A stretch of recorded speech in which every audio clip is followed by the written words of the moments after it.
judge a team in terms of, where they're going to finish, but it's enough data to tell us, how things are going. So what I'm doing is I'm going to rank every single team out of 10 based on how they performed, how many points on the board they've got, of course.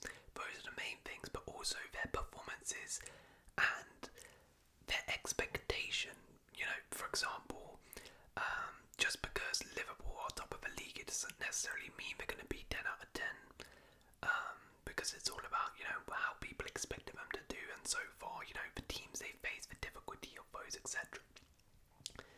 Now, to ensure that we get a range today, what I'm going to do is every single ranking from 1 to 10 will have 2 teams in. So it'll be 2 teams in each one, except 0 out of 10 and 10 out of 10. Those two will only have 1 teams in there, but all the others will have to have 2. So let me know where you would rank your season start to the season out of 10, and if you disagree or agree with any of these, think a club should be moved higher or lower, let me know in the comments below. But let's get straight into it. So we begin with the 0 out of 10. The 0 out of 10. And it is Manchester United. I mean, this is pretty easy, isn't it? 3 consecutive Premier League games without scoring. Just 8 points from their opening 7 matches. And a goal difference of -3 makes for the club's worst ever start to a Premier League season. Back-to-back 3-0 home defeats versus Liverpool and Spurs, 14th in the table. It's been a nightmare start to the season for Manchester United. Ten Hag's job is very much on the line right now, as he has failed to really implement any tactics or philosophy into the team, despite spending over 600 million and buying new players in the summer. It's a new season, but unfortunately for United fans, the same old story. Now, again, this is a clear indicator. Other teams haven't won a single game this season, but given the expectation for United to, in the 3rd season under Ten Hag, really kick on, it's been abysmal, and it's a 0 out of 10. I should also stress, I am only judging teams based on their Premier League performance. I'm not taking into account what they've done in European competition or domestic competition, just their Prem games. And to be honest, if I included European competition, this would be even worse for Man United, so it's probably a good thing I haven't. Moving on to the 1 out of 10s, we have Southampton.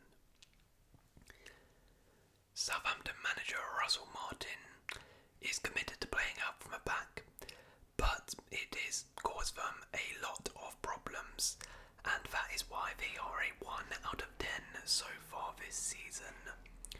They have made more errors leading to an opposition goal than anyone else this season, consistently playing themselves into trouble.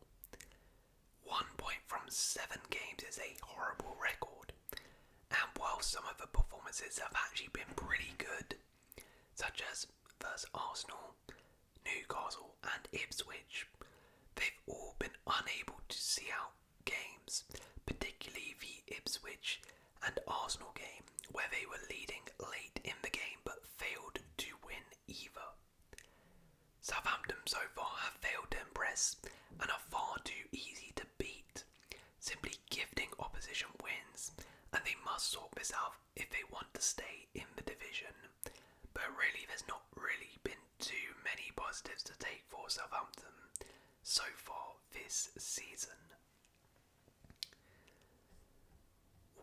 1 out of 10, Wolves. Before the Brentford game, Wolves probably wouldn't be in 1 out of 10 because it felt kind of unfair to judge them too harshly given how tough their fixtures have been. Wolves have had by far the most difficult opening games of the season, playing Arsenal, Chelsea, Newcastle, Villa and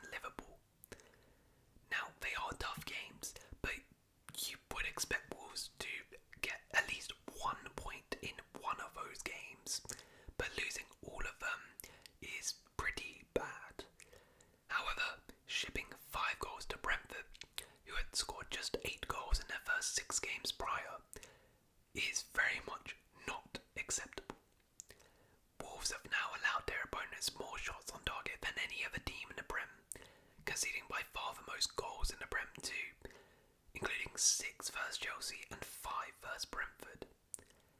Things don't get much easier with Manchester City up next, but beyond that, there has to be a big improvement or Wolves will be in real trouble this season. It's been a very, very awful start to the season for Wolves. 2 out of 10. Everton.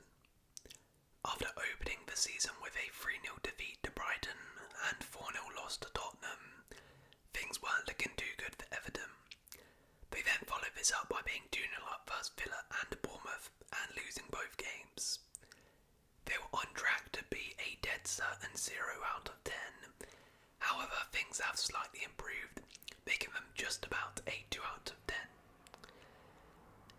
However, it's still been an awful start to the season. They have shown they cannot see out games when leading with 3 out of the 4 games they've played this season in which they've been leading, ending up with dropped points for Everton. The defence has seen a drastic decrease too, with just 1 clean sheet from 7 and the second most goals conceded in the league so far. This is a stark contrast to last year where only City, Arsenal and Liverpool had conceded less goals than Everton. That being said, 4 points from their last 2 games is signs of improvement, and at least they've got a win, which saves them from being a 1 out of 10. The other 2 out of 10 is Crystal Palace. In winning 6 of their final 7 games of last season, Palace played some scintillating football. It looked like Glasner had unlocked an energy within that vibrant squad. But any chances of Palace doing a Leicester this season have sadly been misplaced. Losing Michael Elise was always going to be a blow, but they put in one of their worst first half performances of the season against Manchester United. The Austrian should get time, and Palace were better against Liverpool, but if they keep squandering chances, this winless run to the season could get out of hand. When you consider at the start of the season many people tipped them to be pushing for Europe this year, it is very, very poor that they haven't even won a game so far. But their performances have been slightly better than that, and for that reason they avoid being a 0 or 1, but still, it's been a very poor start to the season for Crystal Palace. Moving on to the 3 out of 10s, we have West Ham. Many West Ham fans were calling for David Moyes' departure long before the Scotsman left at the end of last season. However, once again, it's been proven that the former Man United man was doing a far better job than anyone gave him credit for. Julian Lopetegui has had some teething problems since taking Moyes' seat, with West Ham looking completely disjointed at times. Losing his first 3 home games was not a good start, and just 2 wins from 7 games, considering how much money was spent in the summer, isn't really good enough. Of course, it's early days, so Lopetegui by no means should be sacked or anything, but so far it's not really been good. However, it does seem he's slowly getting better, with that last result, a 4-1 win versus Ipswich, showing some promising signs, and does boost them to a 3 out of 10. However, it's still been really, really poor from Lopetegui at West Ham. The other 3 out of 10 is Leicester City. Right, this might seem a little bit harsh, and it probably is to be honest, but this one is more based on their performances rather than their results. 6 points from 7 games isn't awful, and they are outside the relegation zone, which is good. However, their performances have been pretty awful. While they got a point versus Spurs, they were completely battered in that game. The same can be said for their games versus Arsenal, Aston Villa and Fulham. All of those games, including the Spurs one, Matt Hermansen pulled off some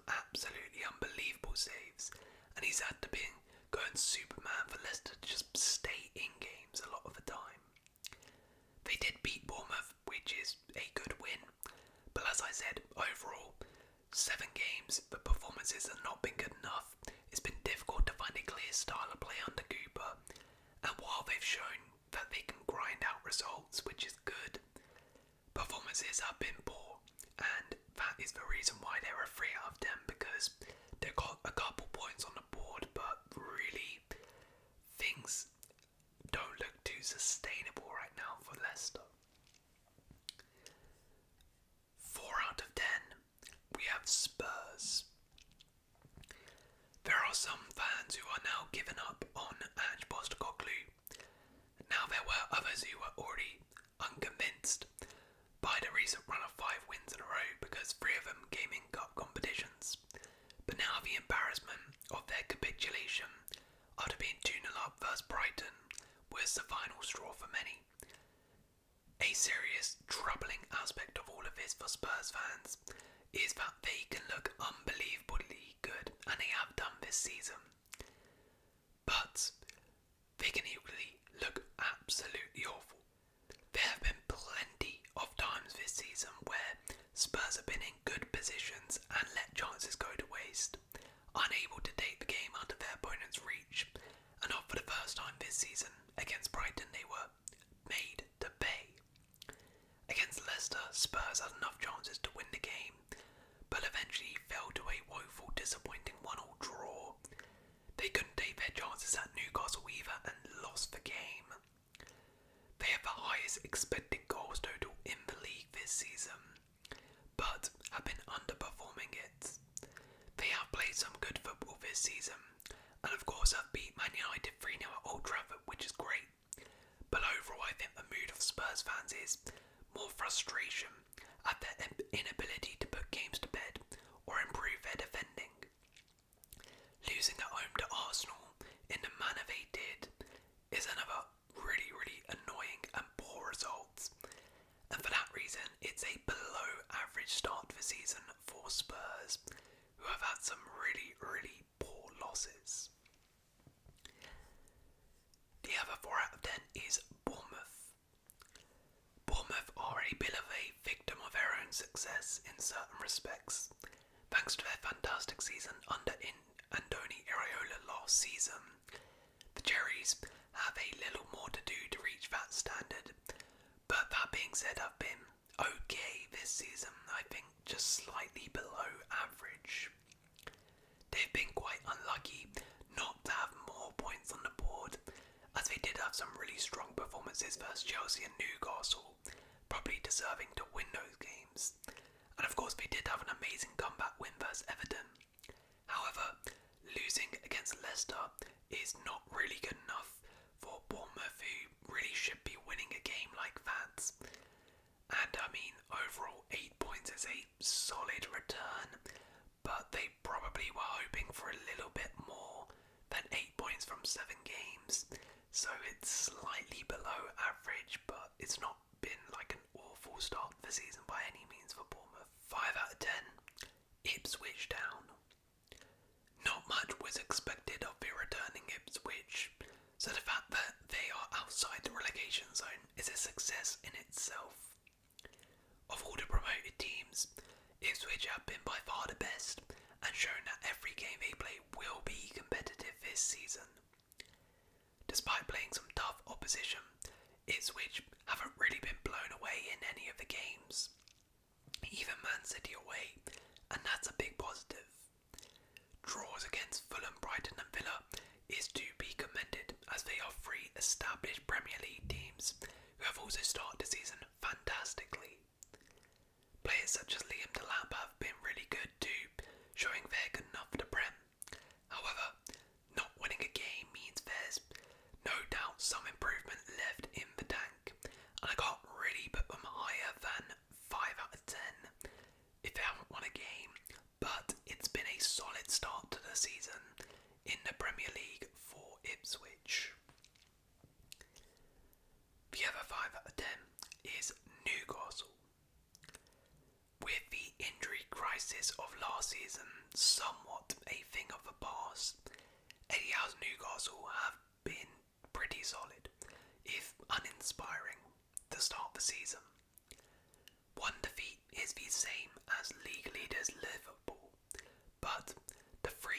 draws, including against Bournemouth and Everton, have really stunted their climb back up the top of the table.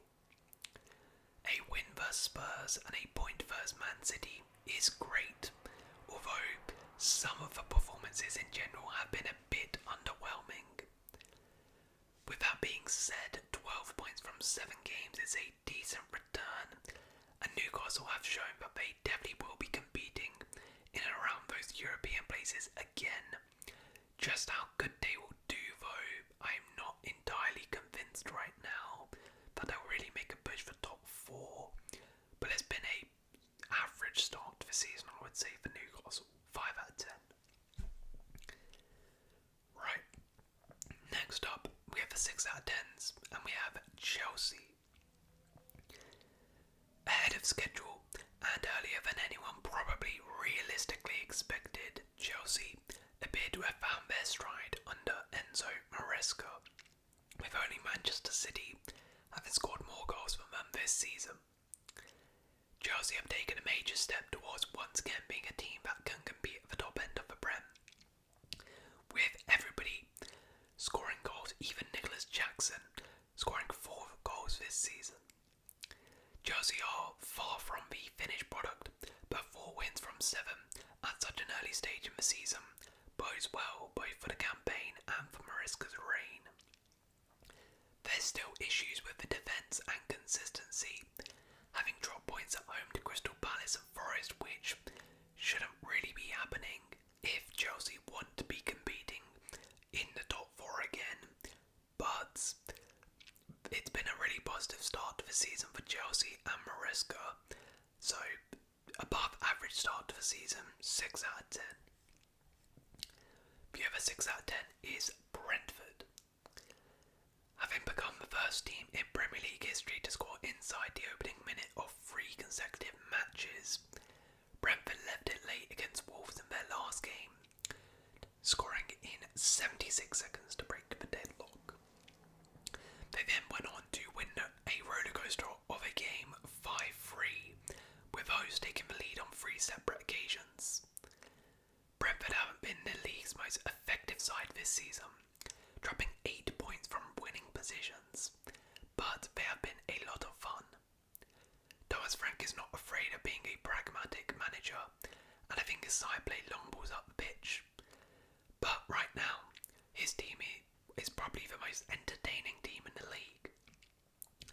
People were worried that without Tony, Brentford could struggle with goals, but it's actually been the opposite. They've scored goals for fun. They have been free-flowing and got decent results too, with a respectable 10 points from 7 games. Outside the top 3 teams, who are streets ahead of everyone else, consistency and reliability is lacking among the other teams, but Brentford have shown that they can do this whilst also being entertaining. So it's been a really solid start to the season for Brentford, 6 out of 10.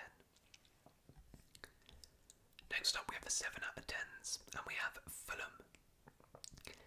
Since a scarcely deserved opening day 1-0 loss at Man United, Fulham went on unbeaten in their next 5 Premier League games, with that run being ended away at the champions. A game they probably actually should have got something from if Adama could shoot. Only the unbeaten pair of Manchester City and Arsenal have gone longer without losing in the Prem this season, and only Liverpool have conceded fewer goals this season than Fulham. Fulham's defence is their biggest strength, but they also have plenty of attacking talent in the likes of Smith Rowe, Iwobi and Jimenez, who has scored in 3 consecutive Premier League games this season.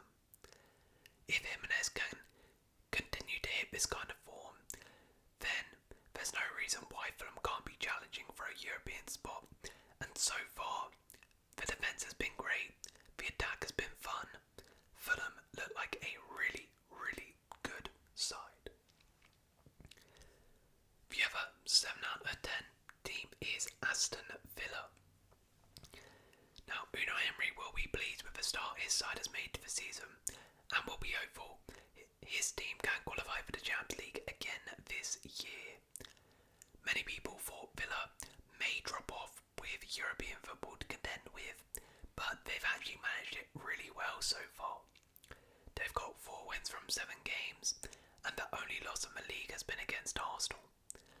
If I was to include their Champions League campaign too, they would probably rank a lot higher, but it's just Prem, and so far it's been good. Although dropping points versus Man United and Ipswich isn't great, we just dropped them down slightly to the 7 out of 10.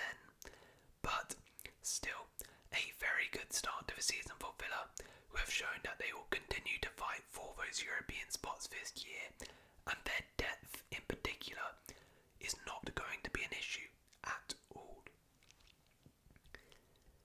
Next up we have the 8 out of 10s, and we have Arsenal. Unfortunately for Arsenal, their recent standards meant that in order to be considered a 9 out of 10 and above, they would have needed a perfect record from the opening 7 fixtures. Yet, they have been sufficiently brilliant and keeping Liverpool and Man City on their toes in the early stages. They've dropped points versus Brighton and Man City, but given the context of both games having 10 men, I think they'll probably take that. Winning at Spurs and Villa is also a massive win, while they made light work of most of the other games they were expected to win in. Doing so with suspensions and a big injury to Martin Odegaard is also to be applauded, and so it's an 8 out of 10. If they had held on to that City win, it definitely would have been higher, but still a great start to the season for Arsenal. The other 8 out of 10 is Manchester City. Just like Arsenal, due to their incredibly high standards, City would have needed a perfect start to get a higher rating, but still, their start has been fantastic with just 4 points dropped versus difficult opponents too in Arsenal and Newcastle. They've picked up some great wins versus Chelsea and easing past everybody else, with Erling Haaland just absolutely destroying the Premier League. Just like Arsenal, City have had injuries to deal with, as KDB and Rodri have been injured for the start of the season. Yet, City have got those results. Anybody thinking Man City were going to drop off this season looks to be very, very wrong, as they are hungry as ever to win another title. We move on to our 9 out of 10s, and we have Nottingham Forest. Over the past few years, Nuno's stock had fallen, and a perception had set in that he was an overly cautious coach. Just 1 defeat in 7 games, getting 4 points against Liverpool and Chelsea has readdressed that. The options that operate behind Chris Wood, Anthony Elanga, Gibbs White and Hudson-Odoi have built an exciting core, and the addition of Elliot Anderson has been fantastic. Winning at Anfield is no easy feat, and that result alone would be enough to get them at least a 6 out of 10. But they're not a 10 out of 10 just yet due to a couple disappointing draws at home to Wolves and Bournemouth. But overall, a really, really good start for Forest, who honestly could be dark horses this season for maybe a European finish this year. With those attackers, Wood, Elanga, Gibbs White and Hudson-Odoi absolutely firing right now, there's no reason why Forest can't really challenge this season, and what a start to the season it's been for them. The other 9 out of 10 is Brighton. Some alarm bells rang when 1990s born tactician Fabian Herzog won Manager of the Month at his first attempt. It felt like a classic case of a decent start that owed more to muscle memory from the previous regime, especially after Brighton got smashed at Stamford Bridge. But the sensational comeback against Spurs in their last game might be the moment Herzog showed that, despite being 3 months younger than the first text message that was sent on a phone, he could have what it takes to succeed in the Premier League. The early signs are he does in fact have that ability. A Manager of the Month award, wins for Spurs and Man United, a draw at the Emirates, just 1 loss. Things are pretty good for Brighton. While, just like Forest, they've had some disappointing draws, overall It's been a fantastic start for Fabian Hurtzler, and Brighton look like a team ready to compete for Europe again. And finally, the 10 out of 10 team is of course Liverpool. I mean, I had to. Many people were concerned when Jurgen Klopp left Liverpool that they could experience a Ferguson or Wenger type drop-off. Well, Arne Slot has quickly dispersed any of those fears, with Liverpool going into the international break top of the league. 6 wins from 7 is an almost dream start for Slot, and while the Forest game was very disappointing, it appears that that was nothing more than a blip, as they have surged on since then. The defence in particular has been impressive, with just 2 goals conceded in 7 games. Slot has implemented his style into this team very fast, adding way more control at the back. He's already massively improved players such as Ryan Gravenberch, and even though this is for Prem only, he's also done great in the Carabao Cup and UCL too. Whether this will last or not, I don't know, but one thing for sure is Slot and Liverpool are flying right now, and had to be the 10 out of 10s. So there we go. That is my grade for every Premier League club this season. Let me know if you agree or disagree with those grades. And if you have enjoyed this video, please leave a like, consider subscribing, and I'll see you. Hello.